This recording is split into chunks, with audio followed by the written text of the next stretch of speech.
반갑습니다. 이성만입니다. 저는 우리나라가 인천 경제자유구역 이걸 맨 처음 시작했던 사람이고요. 또 이 경제자유구역 가지고 또 박사학위도 썼고 살고 있는데도 인천 경제자유구역 또 그것을 또 인천 시청이랑도 한 5년간 같이 파트너로 일을 했고요.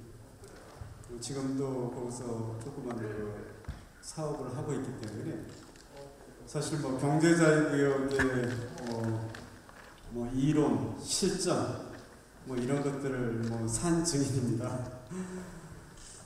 그래서 그런데 이제 제가 요즘에 인천 시민들 또 요청에 의해서 2년 전부터 유튜브를 시작을 했어요. 경제자유구역 유튜브를. 우리 인천시에서도 인천 경제자유구역 또 잘 되고 홍보하고 그걸로 또 이제 정치적으로 또 유익을 얻는 사람들도 있고 거기서 또 개발이 있고 여러 가지 또 사업적인 측면에서 또 유익을 얻는 분들이 많이 있기 때문에 지금까지 계속 인천 경제자유구역이 세계적인 경제자유구역으로 또 우리나라의 대표적인 경제자유구역으로 이렇게 계속 너무 많은 포장들이 되어 왔어요. 그래서 이러면 안 되겠구나. 그래서 이제 2년 전부터 유튜브를 조금씩 시작을 했는데 그것에 대해서 엄청 싫어합니다. 지금 박남춘 인천시장 또 이원재 인천경제청장 이런 사람들이 그래서 아마 오늘 제가 우리 범대이나 또 동해시청에서도 어떻게 저를 알고서 제 사무실을 방문을 해주셔서 또 강연 요청을 지난해 제가 받았는데 오늘 이 자리에 서게 됐습니다. 오늘 저는 무슨 말을 하나 이런 것도 이제 해서 아마 귀에 들어갈 거예요. 그런데 그러기 때문에 하여튼 조심스럽게 또 여러분한테 유익이 될 수 있는 부분들은 조심스럽게 제가 말씀을 해드리도록 하겠습니다.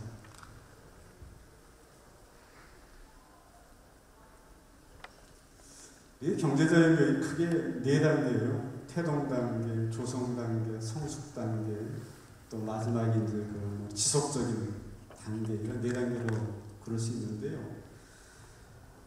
경제자유구역이라는 콘셉트를 갖고서 우리나라에 이렇게 이 일을 이제 시작했을 때 굉장히 초석을 놓은 사람들이 있었어요. 이제 그분들을 참 지금도 존경합니다. 예전에 삼보컴퓨터의 이용태 회장님, 또 건대 총장도 하시고 공교부 장관도 2번이나 하셨죠. 오명 전 장관님, 그다음 인천의 최기선 시장님 지금 자꾸 하셨습니다만, 또 이어령 선생님, 또 송병도 당시 정동연 상군 부회장을 하셨죠. 그때 도움을 많이 주셨고. 나중에 서강대 총장도 하셨습니다만, 그 다음에 5대 대기업, 우리나라, 현우대, 삼성, 또 대우, 포스코, 등등 해서 그런 대기업들도 관심이 또 새로운 프로젝트다 보니까 관심을 많이 갖게 되더라고요, 처음에. 그리고 이제 시중은행, 지금의 우리은행이죠, 시중은행. 이런 분들이 이제 이렇게 분야에서 나서 주시니까 이런 미국의 실리콘밸리 같은 이런 경제자유구역 이런 것들이 우리나라에 한번 만들어 볼 필요가 있다. 이렇게 이제 이분들이 분위기를 잘 잡아주시니까 그 밑에 이제 책임연구원으로 어떻게 스카웃이 돼서 일을 하게 됐습니다. 그러면서 저도 이제 경제자유 공부를 하게 됐는데 이제 우리 여기 동해안권 경제자유구역 또 동해시, 범대기 이런 또 시민 여러분의 관심 이런 거랑 빗대어 봤을 때 이 초석을 넣은 사람들 가운데 강원도지사가 굉장히 중요해요. 이게 최문순 도지사잖아요. 최문순 도지사가 이 경제자유구역의 이해도가 어떻게 되느냐. 그 다음에 이 경제자유구역은 사실 공무원들이 안 해봤던 행정이 그 사업을 진행했던 분들 가운데는 아마 한국인 또 한번 끼워서 또 이렇게 진행하지 않았나 이런 생각이 드는데 그래서 실제로 그 경제자유구역 개발 이런 비슷한 프로젝트가 서울에도 있었어요. 그랬는데 그런 데서 오히려 이런 사람들이 오히려 당하고 뭐 돈 잃고 나오는 이런 경우가 유일하게 서울에서 있었어요. 그 말씀드리고 이 태동단계에서는 이 지속적인 제도의 마련, 중앙정부는 특별법이 있죠. 지방정부는 강원도 조례가 있을 거예요. 이거 참 잘 만들어져야 되는데 이 뭐 특별법, 뭐 재정 개정 이런 과정에 이제 뭐 저도 참여를 했습니다만 이 특별법이 지속성, 또 구체성, 경고성이 있어야 되는데 참 우리나라 법은 그러질 못해요. 그러다 보니까 너무 쉽게 개정되고 바뀌고, 또 뭐 이러다 보니까 특별법이 아닌 거죠. 지금 현재 있는 특별법도 특별법이 아닌 내용이 되어버렸어요. 지금 외국인 투자 유치할 수 있는 그 좋은 그런 그 제도 이런 것들 많이 뭐 없어져 버렸잖아요. 그런 상황이기 때문에 크게 경제 자유구역에 외국인들이 나에 꼭 들어와야겠다. 좋은 인센티브 때문에, 국가적인 지원 때문에 이런 메리도 실제로 그렇게 됐어요. 그렇게 돼버리고 말았어요. 지금 우리 인천시 조례도 허술합니다. 그렇기 때문에 계속 문제가 발생하고 있어요. 별 말씀을 드리고 여기 우리 인천 경제자유로 또 3개 지구가 있습니다. 송도, 충남, 영종. 그 가운데 이제 대표적인 게 이 송도. 이제 뭐 그 공식적인 행정명칭이 송도 국제도시입니다. 송도 국제도시. 이 야경을 찍은 그 사진인데 뭐 굉장하죠, 그죠? 근데 제가 한번 이제 묻고 싶어요. 요 안에서 그야말로 기업들이 들어와서 기업 활동을 하고 있는 그 오피스 빌딩이 몇 채나 될 것 같습니다. 여기에서 3개 반, 빌딩 3개 반이 기업이 들어와서 활동하는 오피스 빌딩이고 나머지는 다 아파트입니다. 주상복합 아파트입니다. 그래서 좀 뭐 많이 안타까워요. 제가 오늘 이렇게 강연하는 것도 뭐 경제자유구역, 또 전국에는 경제자유 다 잘 되기를 바라는 마음에서 제가 강연을 합니다만 결과론적으로 보면은 부동산 개발이 사실은 훨씬 우위가 되어버렸어요. 우리 인천 경제자유구역도. 그런 좀 아쉬움이 있다는 말씀을 드리고요. 그러니까 경제자유구역 좋은 뜻에서 좋은 외국인 투자 기업들 와서 일자리도 만들고 또 많은 세금도 내게 하고 또 국내 기업들과 또 관련 기업들과 많은 뭐 산업 기술 또 뭐 비즈니스에서 또 그 시너지 효과가 나게 하고 이런 목적으로 우리가 경제자유를 하자고 하는 건데 결국은 시작에도 부동산 개발이 숨어 있고 또 그것이 잘 되는 과정에서 조금 잘 된 것 같으면 그것을 팔아서 또 부동산 개발이 또 더 꿈틀거리고 뭐 이런 상황을 하는 것 같아요. 그래서 우리 동해안 경제자유구역 최근 상황을 좀 대략 살펴보니까 정말로 뭐 인천 경제자유구역에서 뭐 거의 똑같은 사례가 있었고요. 네? 지금도 진행 중이고요. 심지어 그 뭐 결과까지도 그대로 도출된 그런 사례들이 있어서 제가 참 조심스럽지만은 하여튼 말씀을 드립니다. 망상지구 개발, 인디케이션 이거 시사하는 바가 아주 큰 것 같아요. 정말 정책 포장은 하는데 타겟, 사업 시행자의 그 목적, 뭐 다른 데 있는 거 아닌가 이런 걸 충분히 제가 느낍니다.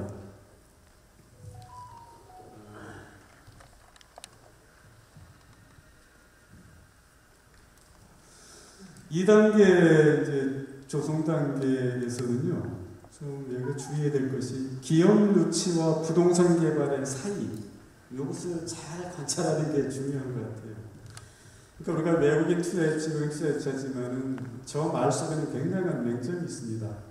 그러니까 지금 뭐 예전에는 뭐 전체 자본금의 1억 이상 전체 자본금의 10%만 외국인 투자 자본이 뭐 끼어 있으면 또 요즘에는 뭐 5%까지 있으면 그 외국인 투자 유치로 이제 인정을 받아서 온갖 좋은 땅, 뭐 그죠? 조성가 이하로도 공급받고 다른 또 혜택도 받고 뭐 이런 상황이 되지 않습니까? 그래서 우리 인천경제자유국에서도 외국인 투자 유치를 가장 부동산 개발 사업 이것이 사실은 주를 이룬 측면이 아주 많아요. 물론 좋은 기업들, 또 알짜 기업들이 들어온 것도 있습니다만 결국은 외국인 투자 유치라고 이제 거창하게 인천시와 인천경제청이 홍보를 하고 뭐 대여 언론 방송 망인세 하다 보면 결국은 다 이렇게 좀 까디지고 보면 결국은 외국인 투자 유치를 가장한 부동산 개발에 더 그들의 관심이 가 있는 그런 외국인 투자 유치가 많았다. 그런 말씀을 드립니다. 그래서 이 사업 시행자의 역학관계, 이 사업 시행자가 굉장히 중요합니다. 굉장히.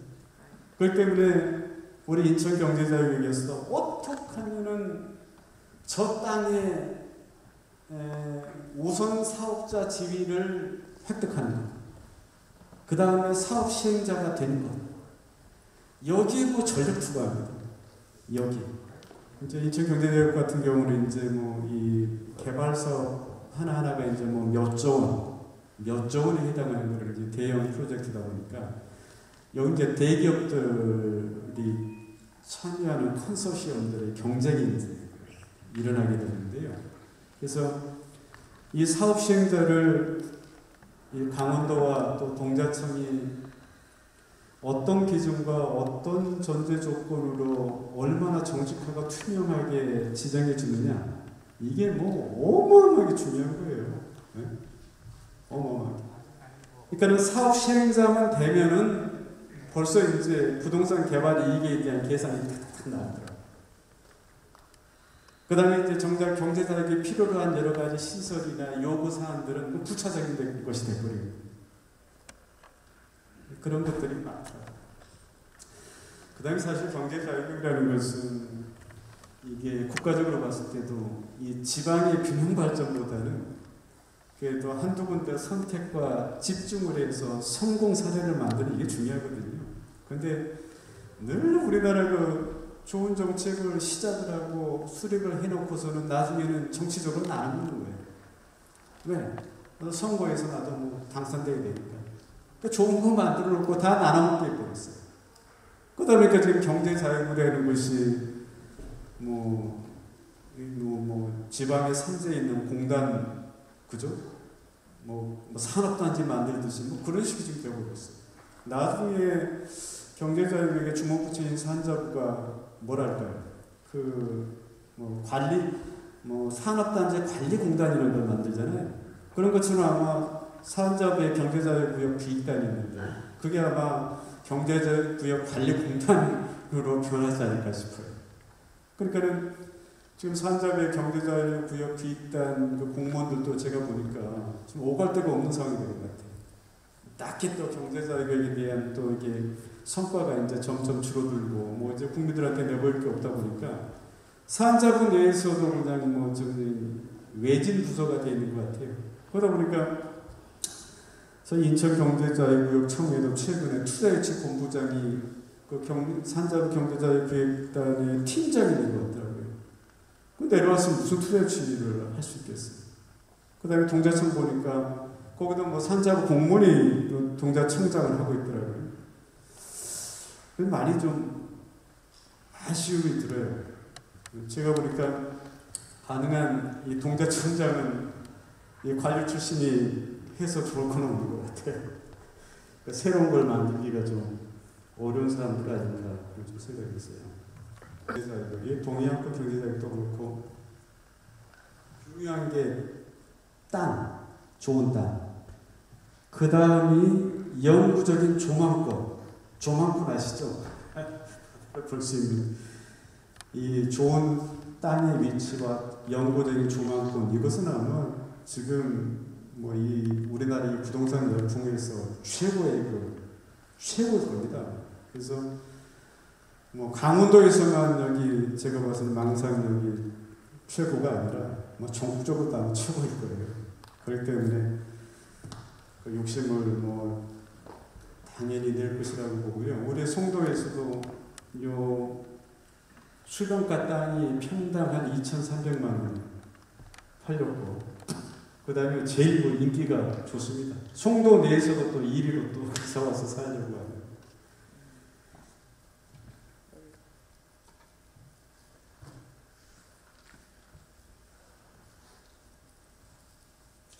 그래서 이제 이 좋은 이렇게 가장 좋은 자리에 아파트를 세워버리는 거예요.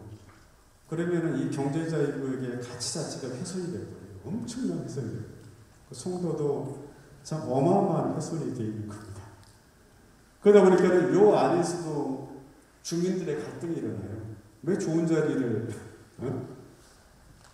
그걸 짓냐? 그럼 우리는 뭐 안쪽에 있는 사람들은 뭐가 되라고? 이런 또 불만이 있게 되고.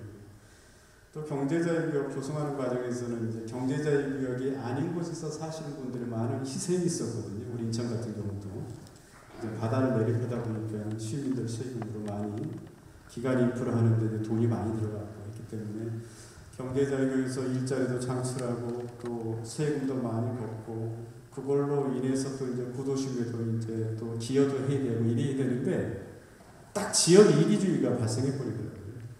왜 여기서 본 돈은 여기에 써야지. 경제자유구역법에 그렇게 돼 있습니다. 그런데 이제 그 이면에는 역시 또 이제 부동산에 대한 또 주민들의 욕심이 또 들어가 있는 거죠. 그러다 보니까는 경제자의 구도심 간의 갈등이 분명히 생겼고요. 또 경제자유구역 안에서도 왜 좋은 해변가에 그런 아파트 지어서 우리 아는 또 우리 집값이랑 차이가 나잖아. 이러면서 또 이제 그 안에서 또 갈등이 생깁니다.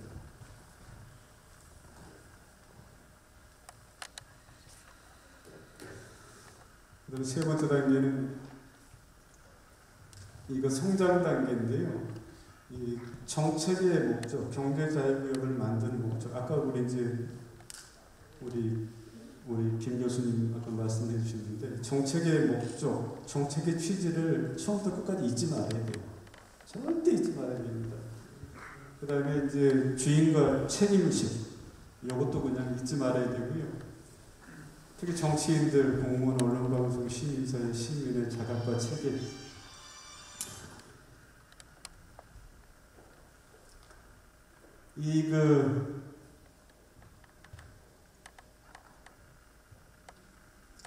그러더라고요. 여기도 이제 그런지는 모르겠는데, 우리 인천 경제자유구역 같은 경우는 지역 언론 방송에 대한 그 광고 홍보비가 인천 경제자유구역에서 제일 많이 나와요.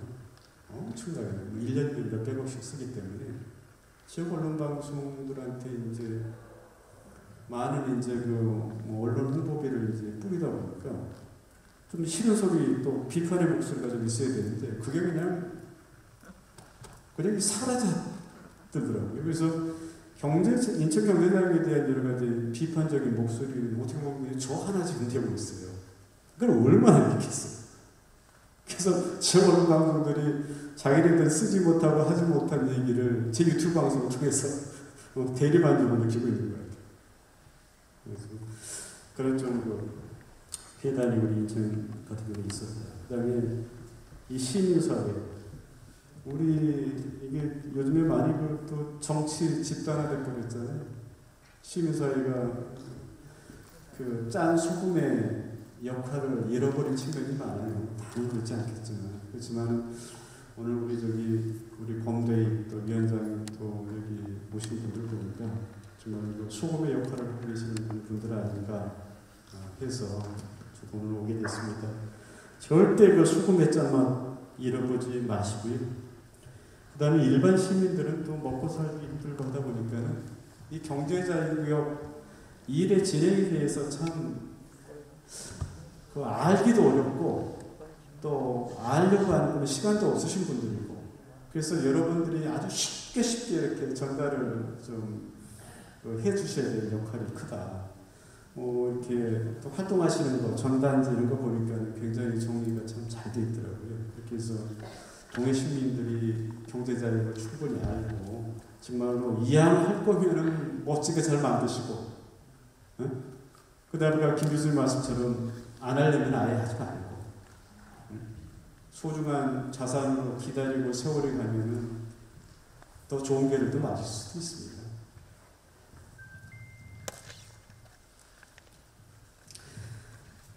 다음에 이제 지역 토착 세력. 그러니까 우리 인천 같은 경우는 지역 토착 세력이 이게 뭉치면요, 이건 뭐 어떤 비리도 밖으로 세워나지 못하더라고요. 심지어는 뭐 사정기관들, 지역 언론방송, 시민사회, 또 돈 있는 지역 토착 기업들 이렇게 이제 이렇게 뭉치게 돼버리면은 그 안에서 뭐가 일어나도 이게 밖으로 새어나오질 않아요. 그런 상황. 근데 이렇게 보니까 우리 동해안 경제 자유의 개발 사업에 의해서 또 뭐 지역 기업들이 또 토착 세력들이 이렇게 깊이 관여되어 있고 그런 부분들은 뭐 제가 언뜻 봐서는 이게 전혀 그렇게 보이지가 않습니다. 그다음에 이제 경제자유구역을 이제 개발해 가면서 이제 행정 절차를 가만히 이렇게 보면은 민주적인 행정 절차를 가상하는 측면들이 아주 커요. 특히 사업 시행자 지정하는 데 있어서는 이건 정말로 고도의 기술이 들어가 있습니다. 우리 인천 경제자유구역 같은 경우는 5천만 원짜리 법입니다. 5천만 원짜리 법인을 만들어가지고 그 5천만 원짜리 법인한테 169만 평의 개발 정권을 줬고 있어요.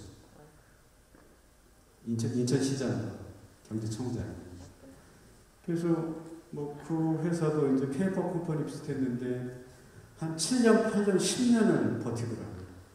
근데 이제 왜 이렇게 버틸 수 있냐? 그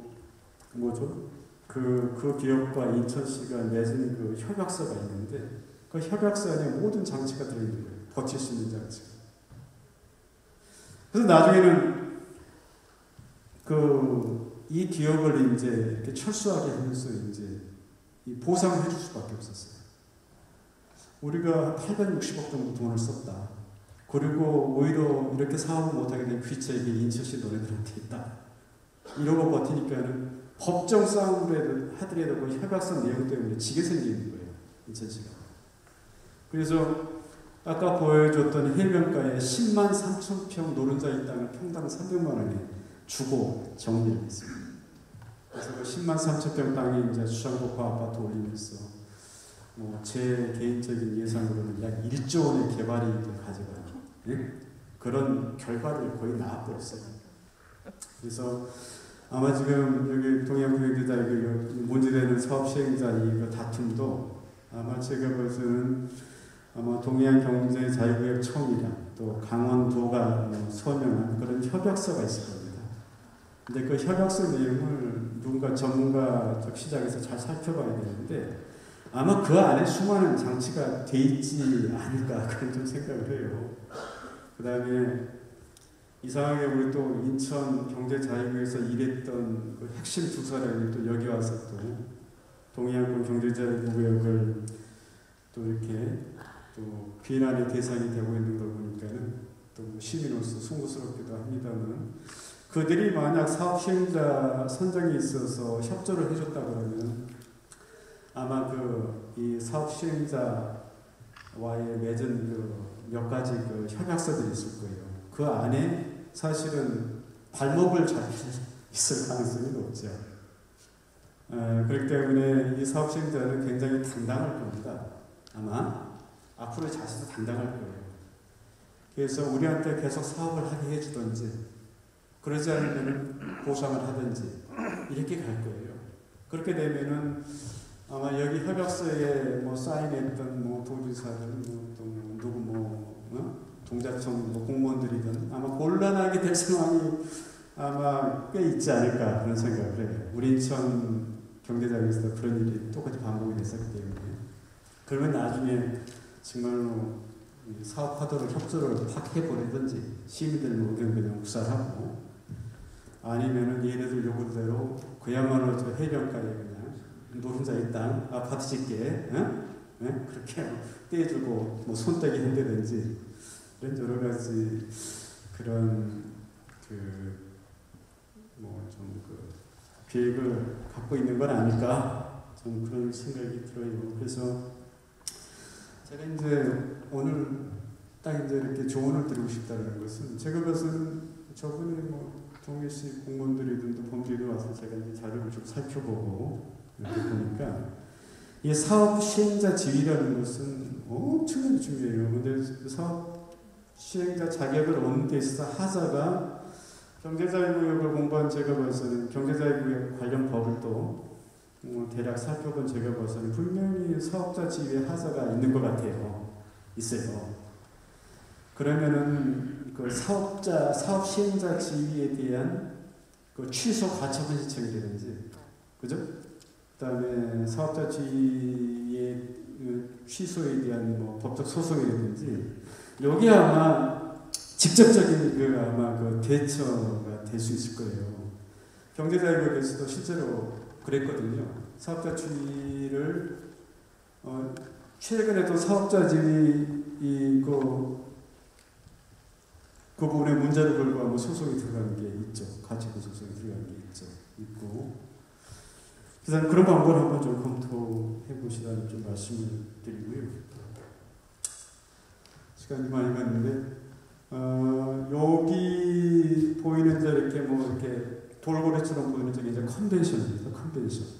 굉장히 우리나라에서는 5번째 되는 컨벤션인데, 저게 이제 이제 지속 단계에서는 활성화가 돼야 되는데 아직까지는 좀 기대하고 있습니다. 현재까지는 그렇게 크게 활성화를 보이지 못하고 있고요. 저 오른쪽에 이제 인천 국제공항 저것과의 시너지도 좀 되고 있는 부분도 있습니다만 좀 아쉬운 부분이 아직까지는 있다. 이렇게 좀 말씀드리고요. 이제 송도하면 이제 바이오 제약, 삼성 바이오로직스, 셀트리온 이런 걸로 이제 그냥 도시 이미지가 가고 있어서 저는 개인적으로 좀 많이 아쉽게 느껴집니다. 전부 아파트랑 이렇게 어울려져 있다 보니까 이게 경제 자유구역이기도 하면서 또 아닌 것 같기도 하고 이런 좀 애매한 상황이 되어버렸어요. 그래서 정말로 우리가 바이오 도시를 지향했던 건 아닌데 어떻게 보면 이제 돼버렸는데 앞으로 저게 좀 성공하려면 신약 개발에 대한 연구 개발 이런 쪽에 좀 집중하고 성과를 내야 좀 그래도 성공적이지 않을까. 맨날 외국의 그 약품 특허가 지난 약품들 여기서 위탁 생산해서 팔고 이렇게 해서는 안 된다. 그런 말씀을 좀 드리고요. 또 국제기구가 한 15개 들어와 있어요. 또 인천시에서 사무실도 그냥 주고 관리비도 지원해주고 이런 건데 그렇게 좀 실속은 없습니다. 국제기구 15개 얘기를 하는데 특히 이제 GCF라고 있잖아요. GCF라고 그게 이제 제일 큰 기구인데 그것도 좀 이제 제대로 가동을 하기 위해서는 기금 운용본부라고 있어요. 수백조 원에 해당하는 기금을 운영하는 본부가 독일에 있어요. 그 본부가 이제 송도에 왔을 때 그야말로 국제기구가 좀 위상을 좀 가질 수 있는 걸 텐데 조금 이것도 좀 아쉬움이 있다는 말씀드리고요. 이제 마지막 지속 단계에서는 좀 경계해야 될 점. 그러니까 이제 동행 경제자유구역도 이제 경험이 부족하다 보니까 또 각종 계약 내용에 대한 또 구체적인 검토와 견제가 이루어지지 않는 것 같아요. 이런 부분을 좀 보완해야 되고 내년 지방선거 때 뭔가 좀 이렇게 경제자유구역에 대해서 그동안 관심을 가졌고 열심히 했고 또 좀 어느 정도 문제점을 알고 있는 분들이 시의원이나 도의회에 진출하시면 참 좋다. 네? 그런 점 말씀드리고 그 다음에 아까 말씀하신 대로 아마 이런 식으로 아마 동해권 9천 한 10,000세대의 아파트가 지어지게 되면 도시의 분열이 이게 분명히 일어날 겁니다. 그리고 자유롭고 자발적인 혁신이 일어나는 지속적인 생태계 이게 가야 할 길입니다. 그러기 위해서는 많은 세월이 흐릅니다. 도지사가 뭐 4년, 뭐 시장이 4년, 4, 5년에 될 일이 아니에요. 그냥 50년, 100년 동해시의 아름다운 자연경관 잘 보존하시면서 잘 그대로 기다리시고 기다리는 것도 좋은 방법이에요. 그러다 보면 그야말로 정말 오지를 갖고 이 동해시를 사랑하는 그 분들이 나타나실 수 있죠. 그 다음에 외국인 투자 유치, 이거 너무 기대를 갖지 마시고요. 동해시에 잘 어울리는 투자인가 아닌가, 투자의 그 내용, 종류 있잖아요. 이것도 꼭 여러분들이 이렇게 생각해 보시면은 금방 알 수 있어요. 어렵지 않아요. 이 모든 정치와 정책이라는 게 상식적이고 보편적입니다. 그 다음에 이제 국제해양관광도시, 이 컨셉이 맞는 것 같아요. 예전에도 많은 얘기가 이제 있으셨잖아요. 국제해양관광도시, 이런 쪽으로 이 방향이 맞는 것 같습니다. 이 방향을 꼭 붙드시고 이런 쪽에 맞는 외국인 투자 유치, 또 오지를 갖고 있는 개발사업 시행자 딱 이렇게 바라보시면서 가시면 좋은 결과가 있지 않을까 생각합니다. 감사합니다. 동해시민 보고회 및 전문가 포럼을 시작하겠습니다.